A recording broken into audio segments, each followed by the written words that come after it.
Hello and welcome back to the channel. Hope everybody is well and enjoying the nice weather that we've been having recently. From the last video, I didn't actually do a proper ending to that, and I'm sure Ricky has already had a word with me about it. Yeah, I kind of just drew it to a close, and I forgot to actually do a road test after I put the suspension back together. Anyway, I can confirm now, all is good with the suspension now. There's no knocking, no grinding, no funny noises. All is good there. So where are we at now today? Right, it's MOT time next week for the Ambassador. So by the time this video goes out, she's either passed or she hasn't. But there is also a car show, Statfold Barn, that me and Ricky will be attending, and hopefully I think we are I'll be camping over anyway for the whole weekend, and I think Ricky is as well. I don't know, I'll have to speak to him. Yeah, so anyway, right, where are we? So there's a few jobs I need to do today, as per usual on the White Ambassador. I've been told there's a brake light out, so I need to address that, obviously for the MOT. I don't want it failing on that, or an advisory just for something silly like a bulb out. So I'll be giving it the once over anyway, but I need to tow the caravan again, and I've noticed the gearbox is a little bit hesitant in changing, and it's probably about time I did a gearbox service. So it'll be a case of draining the fluid out, and also I'll be adjusting the brake bands as well. Basically that will hopefully sort out its changing up and down issues, which is fair enough, because I mean, it's, you know, the car has worked hard and really the transmission has never really been serviced. So I think it's time I actually did it, and I thought, well, I've got the bits to do it. I've got the oil, I've got the new sealant for it, so let's crack on and do it. So according to the manual, it's a case of just warm the car up and drain the oil while it's a little bit warm. That means it comes out a little bit easier. So I've already been out, took it for a quick spin round the block, got her up to temperature, and so all I need to do now is get her up on the ramps, get underneath and get the oil out. So let's crack on. And with the miracle of time, there's the Ambassador up on ramps, and I've already started draining out the transmission fluid. Now looking at the colour of the fluid, it's still nice and pink, so that is sometimes a good indication that all is well in the transmission, but not always. Now bear in mind, I've not really changed this fluid, so it's nice to see it in that colour, even though it has previously towed the caravan and the transmission's never really been tinkered with. So hopefully all is well. So let's grow underneath. Let's get my words out properly. Right then, so as you can see there, the last bit of fluid is just dripping out. Yes, I am actually under the car. How fun is this? Luckily it's not raining. So I do believe, according to the manual, that this here is the, what they call the servo cover, and inside here is the adjustment for the front and rear brake bands. Now basically what the brake bands do is assist in holding everything kind of steady, if you like, because you can't have your reverse clutches and your forward clutches rotating at the same time, and obviously for engine braking and things like that, and gear changing, that's where they come into action. I will explain this a little bit later on in the video of what the brake bands actually do, but that's the general idea. So I'm going to let the rest of that fluid drain out. In the meantime, I think I'm going to remove this solenoid cover, and let's see what we've got underneath. So bear with me. So that's the last of the fluid out. There's probably still a little bit that's going to drip out. we're not going to worry about that because I've put some soaky pads down just to catch the last of the oil. The only reason why I've removed my drain tray is because there's a hole in it, which yes, really nice, thanks for that. So I'm probably going to get absolutely soaked here, but so we'll just prise the cover off, and it's on nice and tight as I thought it should be, but she will come with a little bit of persuasion. Come on. Oh, look at that. There we go. Out she comes.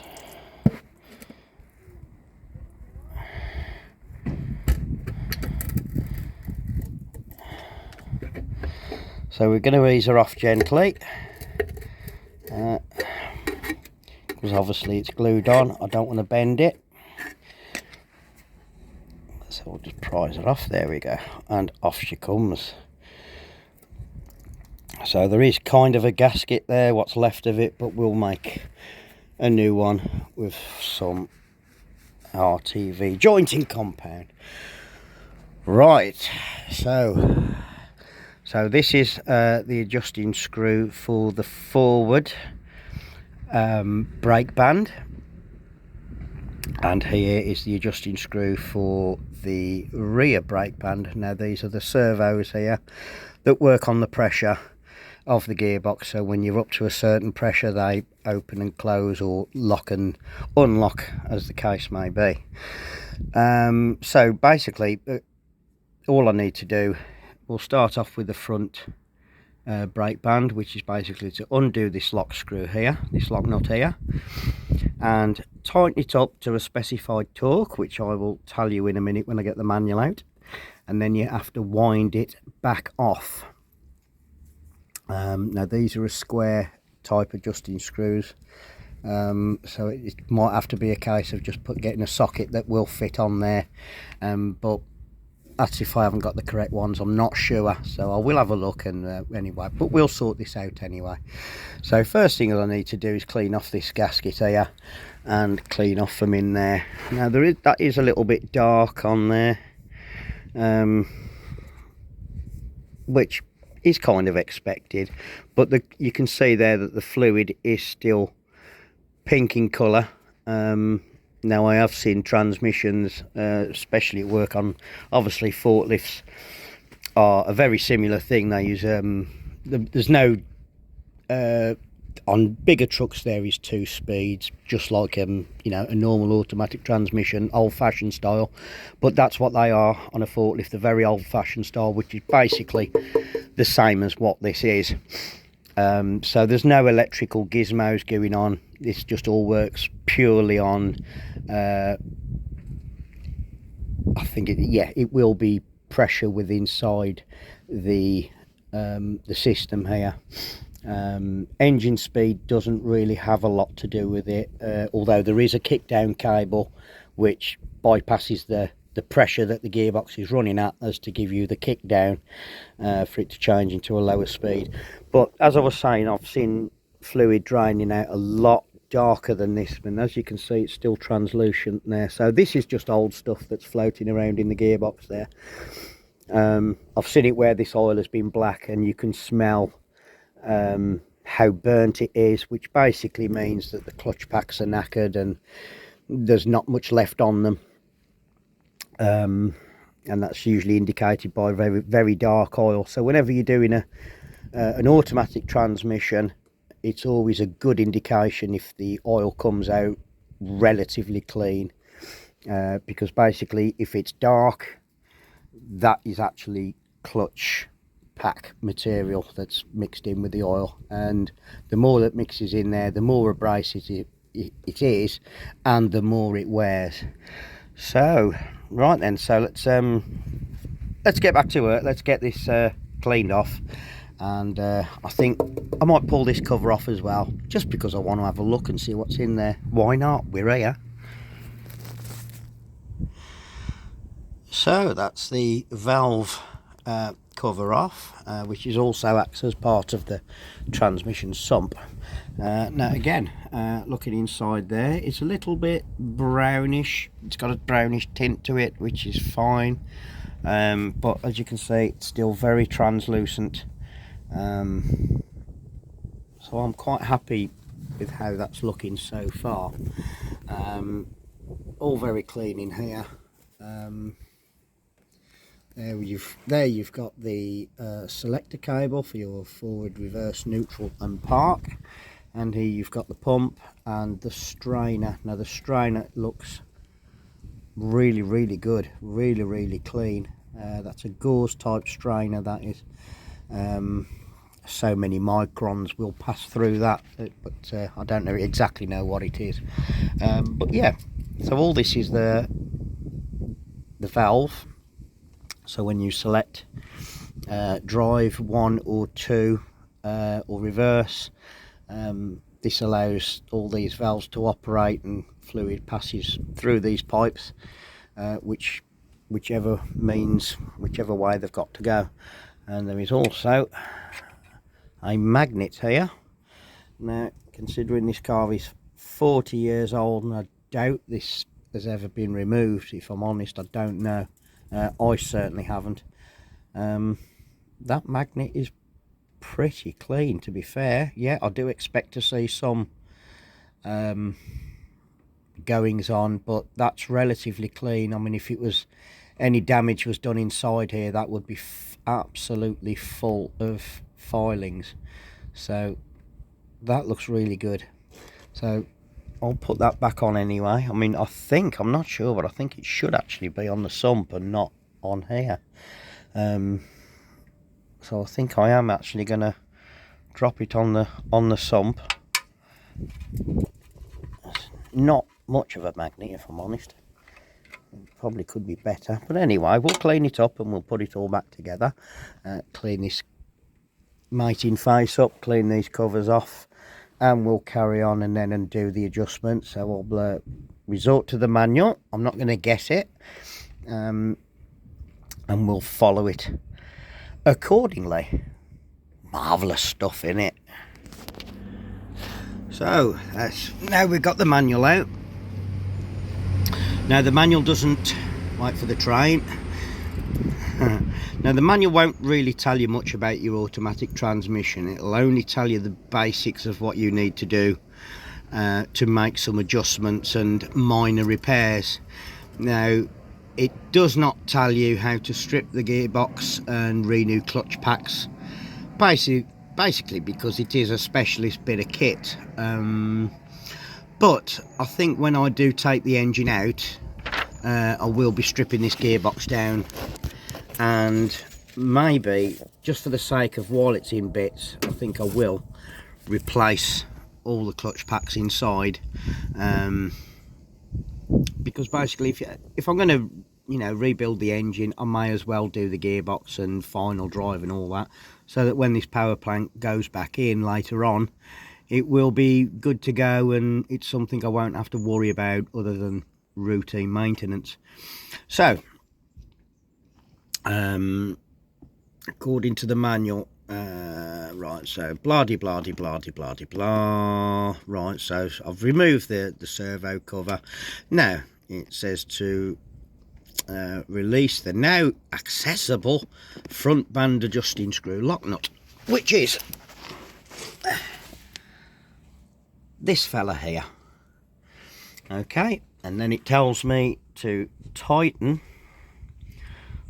the adjusting screw up to 11 Newton meters, and then to unscrew it by 1 to 1 1/4 turns. So 1 turn is, shall we say, 12 o'clock all the way to 12 o'clock, and that's 1 rotation. 1 full rotation is 1 turn, and then that's basically it. That's all I need to do. So let's crack it off wherever I've put my 14mm spanner. Here it is. See if I can do this without wrapping my knuckles. One-handed. Here we go. Right, and off she comes. There we go. That didn't take a lot, to be fair. So wind this off, not all the way, I can leave it on.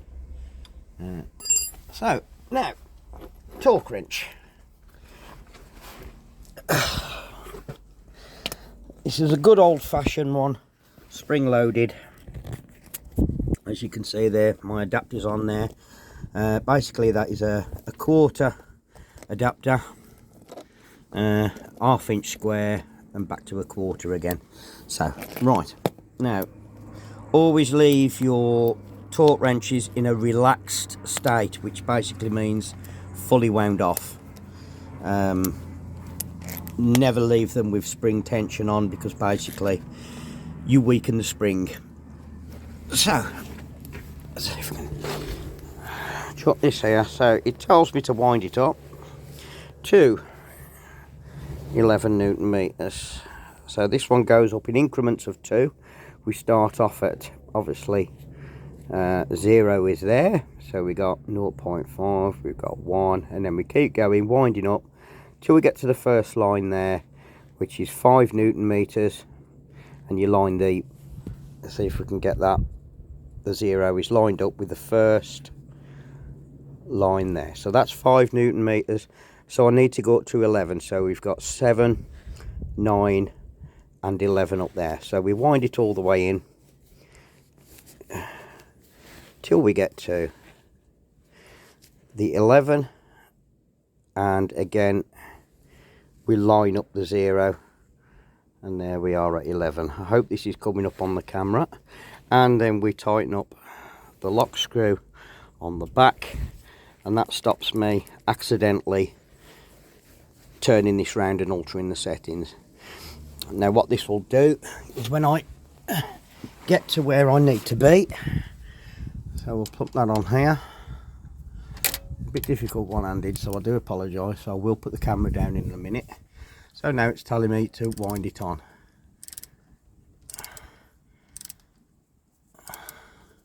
So we're just now feeling it bite. So I want 11 Newton meters, and then basically what will happen is the handle will slightly collapse, and there should be an audible click. Wow.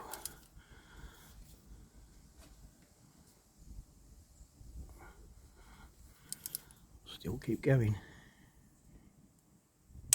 There we go. Do you hear that?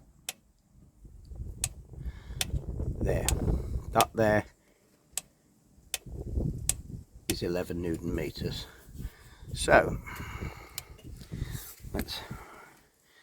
let me pause this while I unwind my torque converter. So now it's telling me that I need to unwind it by 1 full turn. So unwind, and we'll do this in 1 movement, hopefully. Yep, we will. That there is 1 full turn.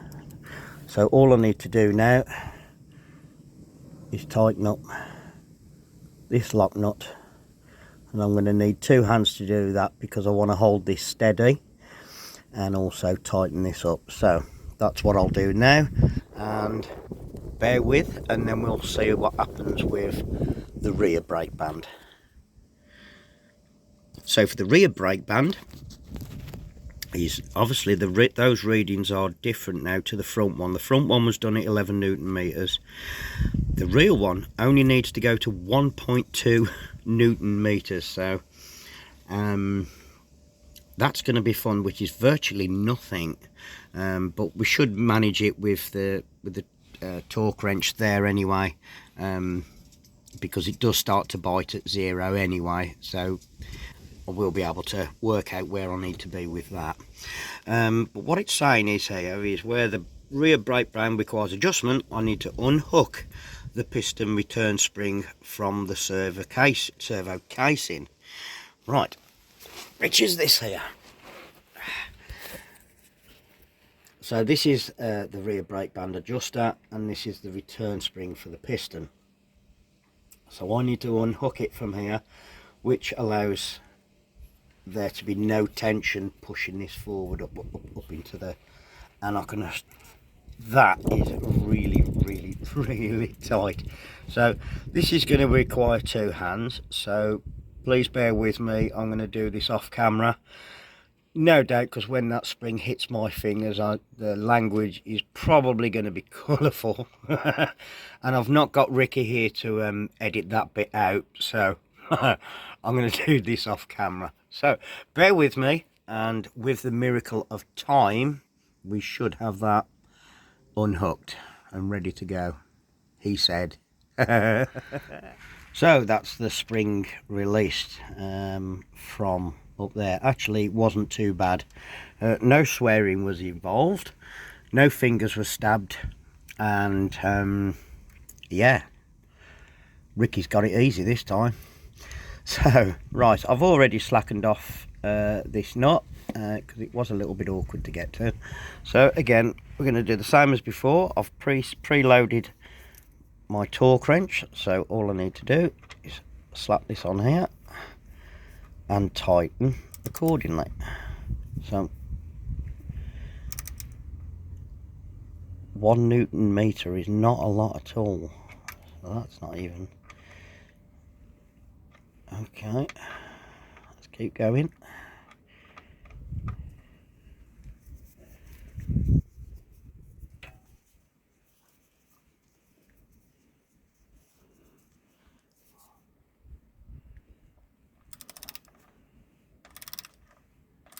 Ooh, that's not good.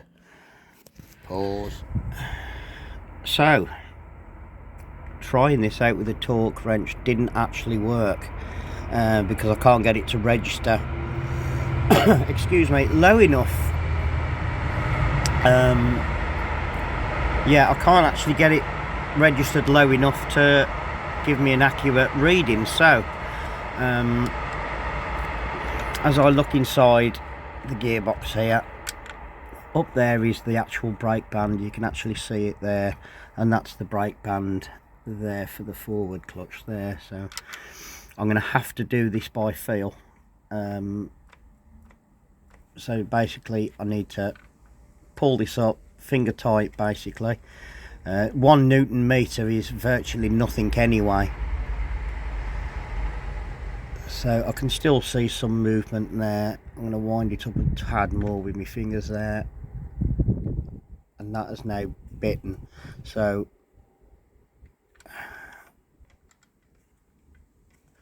I'm now going to wind this back, as it says in the book, 1 full turn. So let's do that again. So there it is, just biting there, and we need to go 1 full turn. So there is 1/4, half, 3/4, and 1. So I think we'll leave that there. Now looking inside, again, there doesn't appear to be any clutch pack material in sight, which is really good. It is nice and clean in there. Although that front brake band did need some adjustment, I'm very unsure about this rear brake band. So after a phone call to a friend who's an expert on these kind of things, did actually tell me to do it by feel, which is like I've just done. So as you can see, there is some movement there, and obviously if I wind this all the way off, you can see there's plenty of movement going on. So basically this is the lightest on pressure again, so it's just biting there. Wind it up, and that's basically biting there. There's hardly any play there at all. And like I say, wind it off according to the book. Let me just double check. So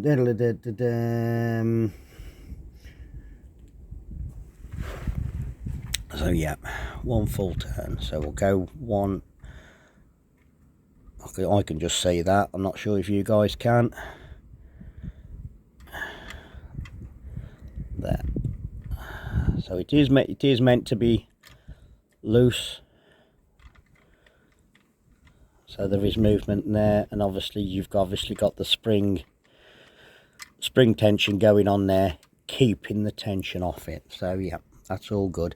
So right, okay, all I need to do now is put the lock nut on, make sure I steady this, put the lock nut back on, clean this up, clean the cover up, and then I can put this one back on, and then we'll put the cover on over on the valve pack as well, because there's nothing I need to do in here.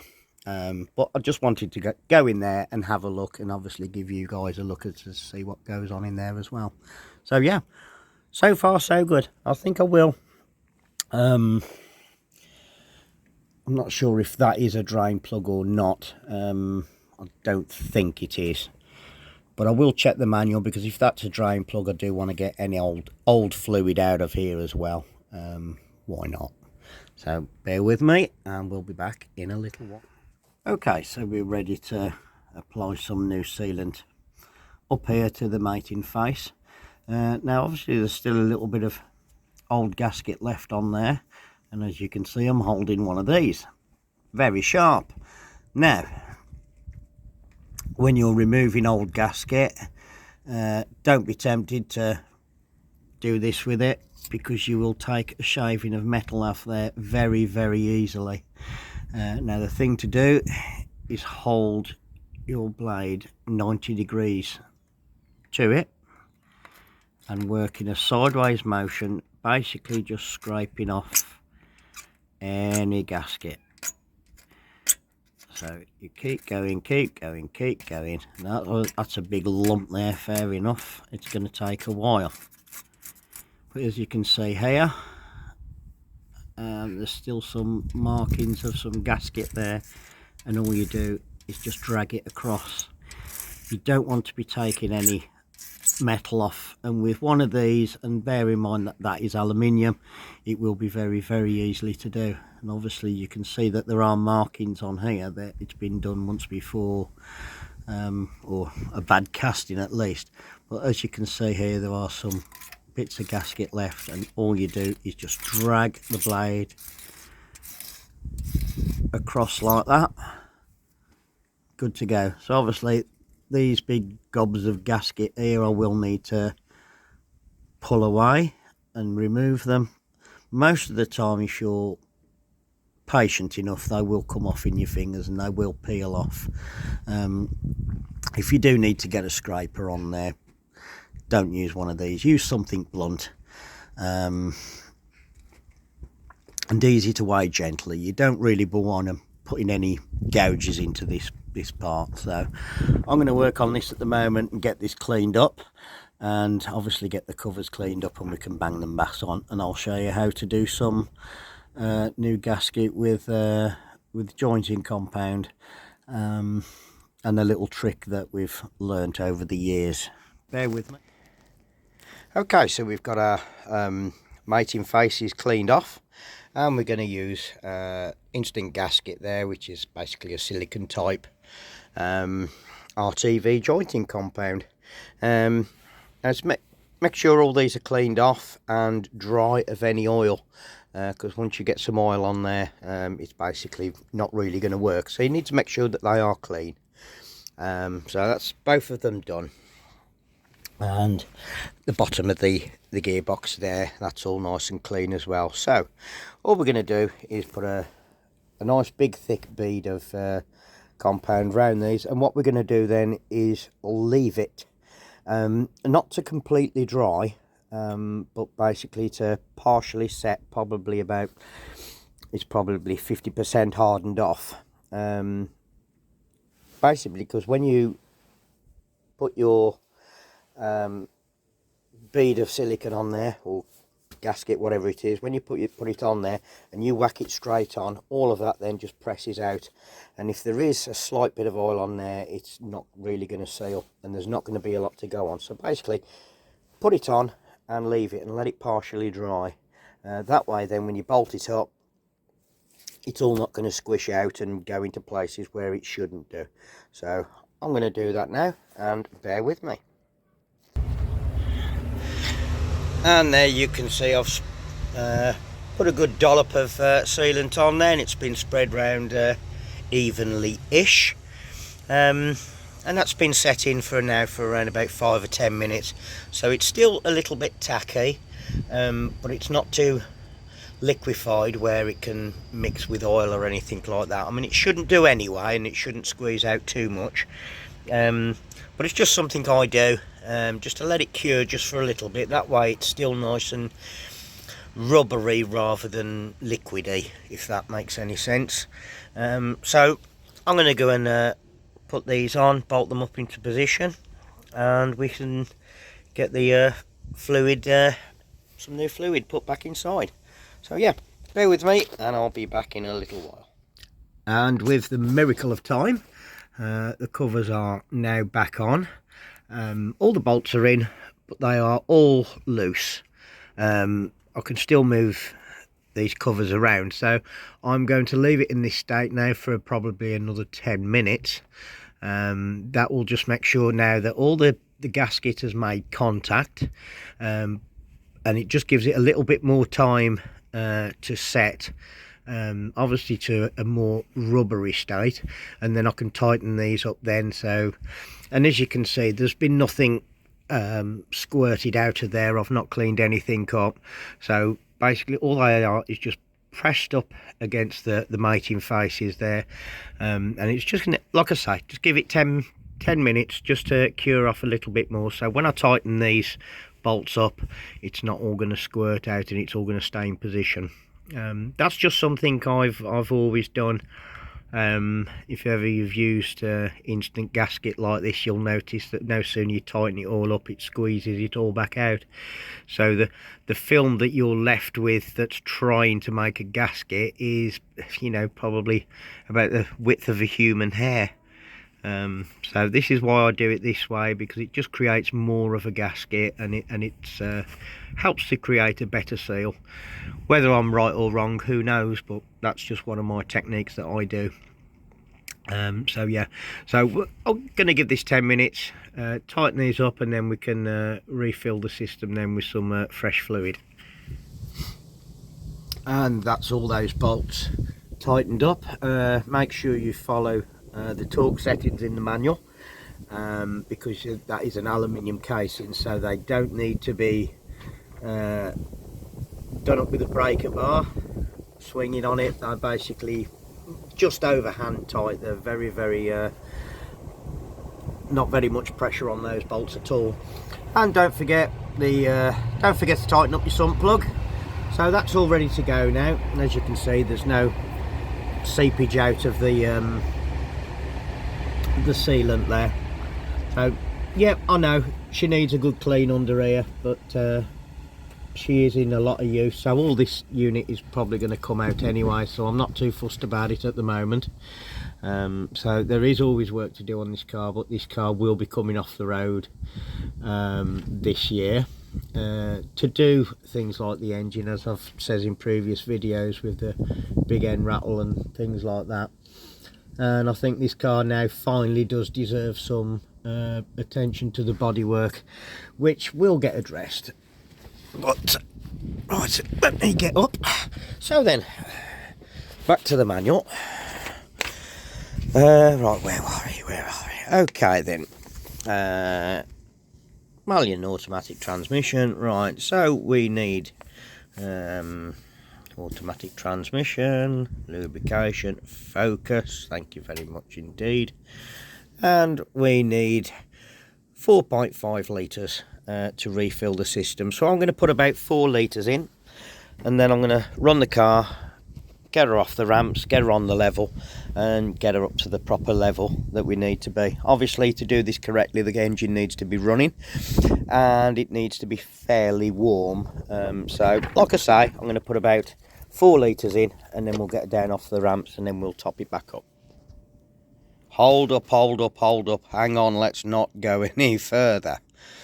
Right, automatic transmissions, be sure to read the manual or the owner's manual, exactly what type of oil to put in, because there are numerous automatic transmission fluids on the market, and they are developed for certain types of gearbox. Now obviously The Jag over there is an automatic, but it will not accept this kind of transmission fluid, and the same as the Jag, where whatever transmission fluid that does have will not go in the ambassador. So please be mindful.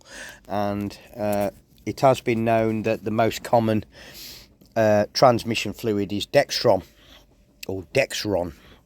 Dexron 2, Dexron 3, and then you've got all different grades from there on. Whoops, where was I going there? Anyway, right. As per the manual, now this is a Borg Warner type gearbox. Yes, the same found in your most Fords with the the Granadas, Cortinas, where some of them wear Borg Warners or Zenith, I think. But this is the Borg Warner that's fitted into the ambassador, and it does clearly say here transmission fluid to specification M2C33G, which was the old Duckham's Q-Matic. It is still available, but there are not many stockets of Duckham's because there's different oils on the market. Basically, I actually went everywhere for this stuff this morning, which was good fun. So, and as you can see, it's a Ford spec as well, which is always good in my opinion. I do like Ford spec stuff, because they did work to really close tolerances, and it was always known this is why Ford stuff is generally better than generally better than BL stuff, because of the tolerances that they work to, and their oils especially are very, very good. The Jag has a lot of Ford spec lubricants, which is also a good thing. I've not got a problem with that. Yeah, I know I'm a BL fan through and through, but I do not have a problem with Fords. So let's put that one straight to bed. But anyway, as you can see, the grading on this oil matches to what's in the manual. So it is very important, because they do have different grades of lubrication and abrasion as well. It has been known that a lot of people top these up, Borg Warners up especially, with Dexron 2, because it's the most common and it's actually the wrong oil, and it will wear the clutch plates out very, very quickly. So right, on with the job. So we're all correct with our oil. Now, where does it go? Basically in that little hole there. How fun is that? So we grab ourselves a funnel, a clean one, a clean funnel, and we slowly pour it in, because that is a very narrow tube and an airlock will build up, and you'll probably find it'll all piddle out the top. So yeah, bear with me, because this is going to be boring and you really don't want to see oil being poured, like watching paint dry in it. So with the engine idling, we now need to prime the transmission. So handbrake on, and we'll have foot on the brake, and then what you do to prime it is into reverse, into neutral, into drive, into 2, and into 1, and back into 2, back into drive, back into neutral, reverse, and park, and again all the way through. Pause each time. That's a nice clunk going into drive. I like that. That's nice and positive. And back again.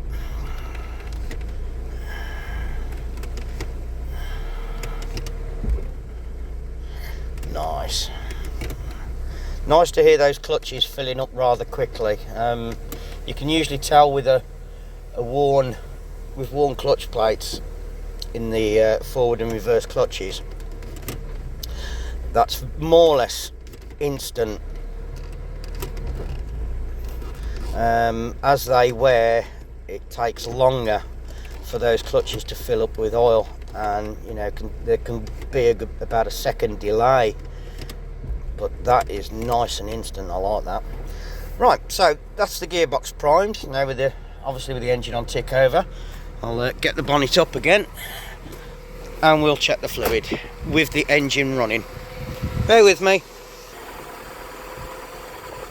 So we are just on the minimum mark of the warm side of the dipstick. Hang on, if I turn that round you might be able to see that there. So we're just barely registering on the warm side. On the other side of the dipstick, if you flip it round, it'll say hot, and you'll also have a minimum and a maximum line there. So it's not been running for very long. It's only been running for 5 minutes and it's just on the minimum, so I'm probably going to put half a litre in there, and I think we'll take it for a spin and see what happens. I apologise for the weird angle. I've got a new phone and it's a bit bigger than my old one, so it doesn't fit in the, for goodness sake, it doesn't fit in the in the door handle like the old one did, so I do apologise for the weird angle. So if it falls over again, oh well. Right then.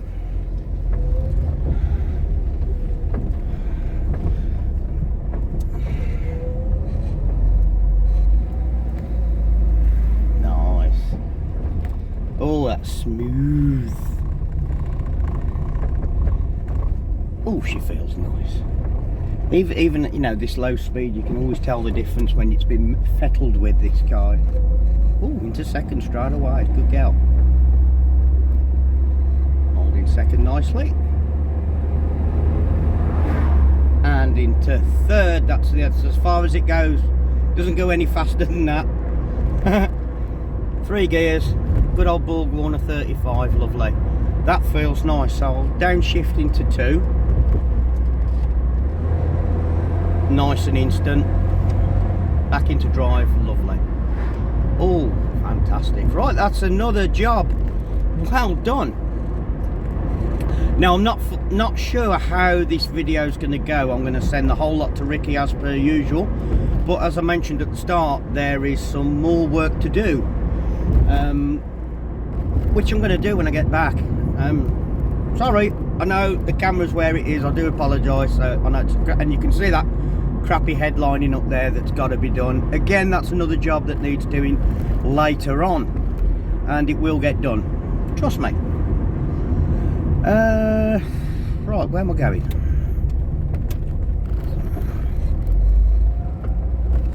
Oh, hello again. Hey. Okay, we're picking up speed nicely and we're into top. That's fantastic. I'm really chuffed at that. I will have to sort something out with the camera, I do apologise. So I'm happy with this. This is really good. This is really smooth, nice and positive. That oil service and, you know, them just adjusting them brake bands have made a hell of a difference. That's fantastic. I like that.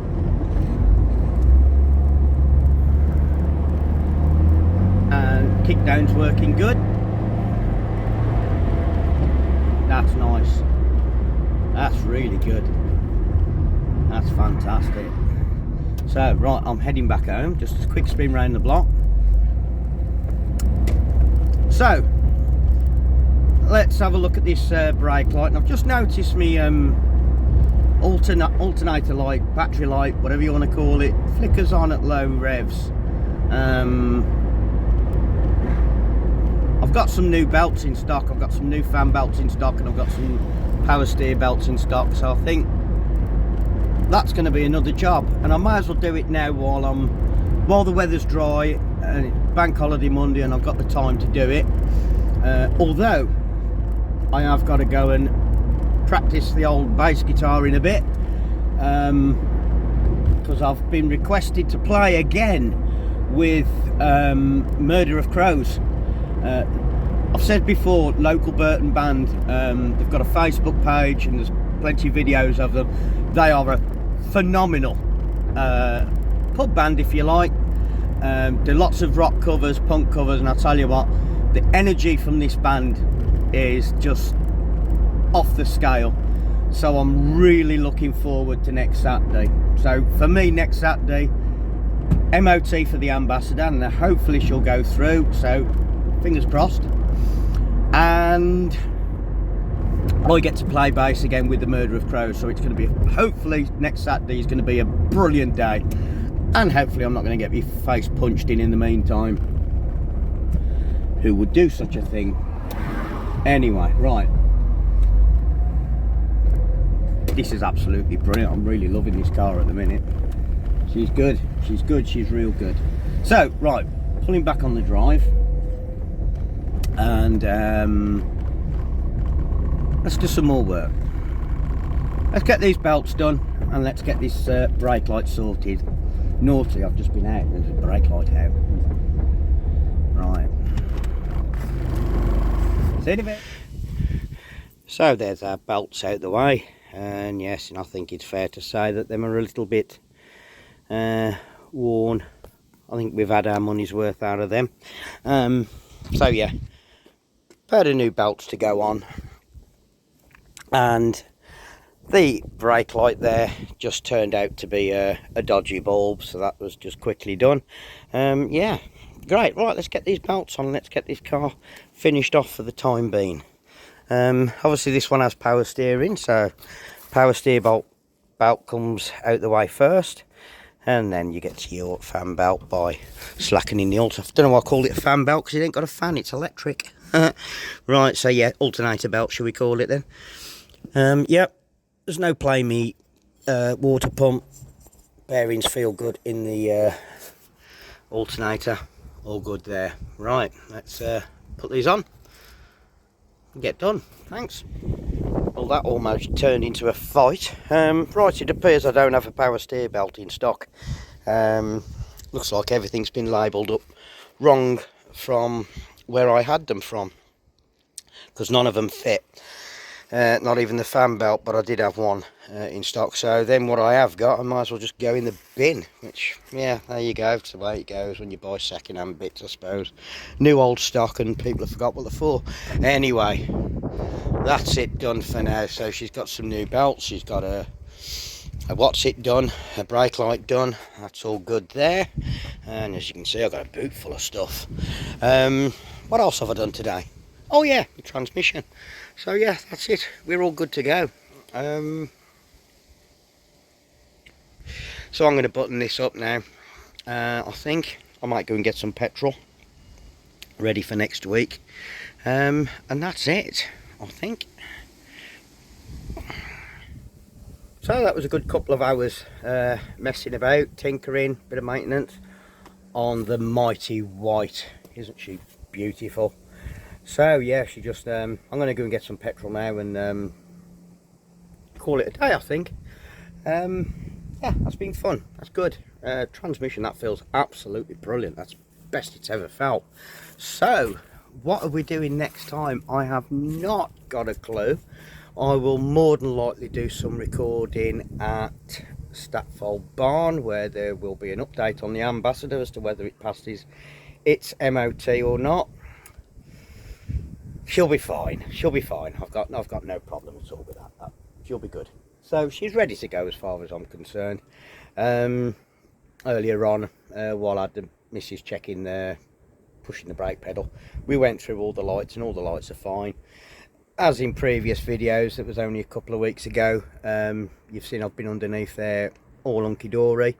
Wheel bearings are a little bit suspect on the front.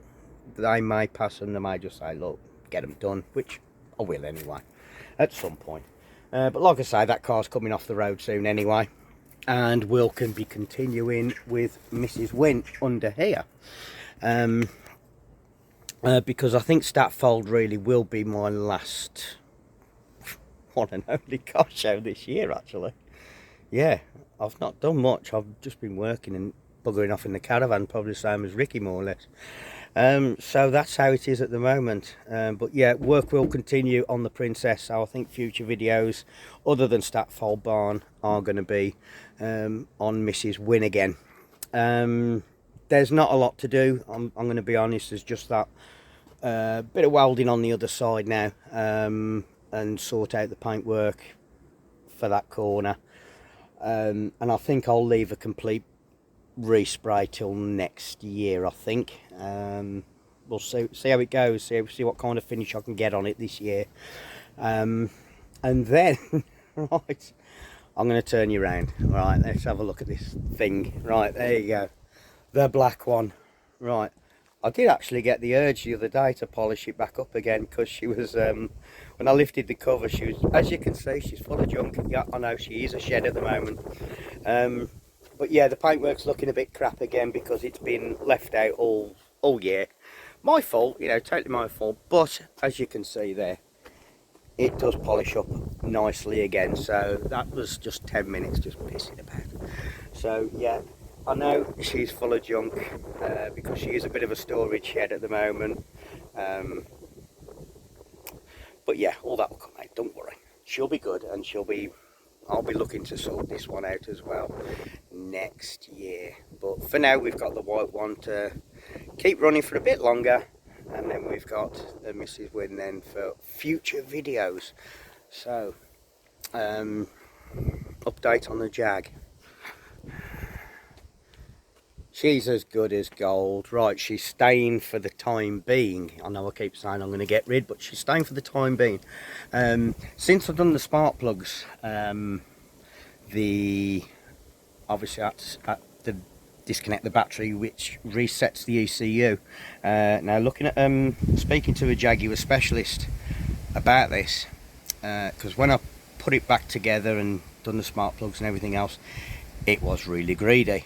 And he did say, have you disconnected the battery? Blah, blah, blah. Yes, I have. Right, so it does take a while for the ECU to fully learn how the car is being driven and all that. So we had a trip over to my mum's over in Wales a couple of weeks ago, and she returned, I think it was about 38 to the gallon.